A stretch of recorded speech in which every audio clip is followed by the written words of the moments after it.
কিছু মানুষ থাকে যাদের উপস্থিতিটা ঠিক ঝুম বৃষ্টির মতো নয়, বরং বৃষ্টির পর ভেজা মাটির সোদা গন্ধের মতো।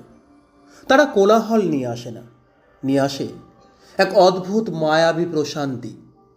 তাদের সাথে কথা বলার জন্য শব্দের দরকার হয় না।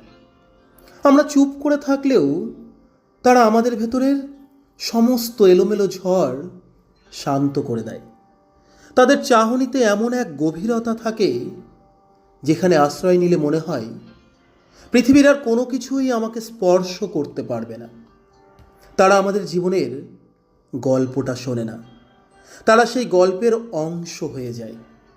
আমাদের সব থেকে বিবর্ণ দিনে এক ঝলক রঙের মতো, কিংবা ক্লান্ত দুপুরে হঠাৎ বয়ে যাওয়া এক ঝলক ঠান্ডা বাতাসের মতো তাদের আগমন। এই মানুষগুলো আসলে মানুষ নয়, তারা মায়া। তারা আমাদের অগোছালো জীবনে এক টুকরো গুছিয়ে রাখা কবিতা। ধন্যবাদ।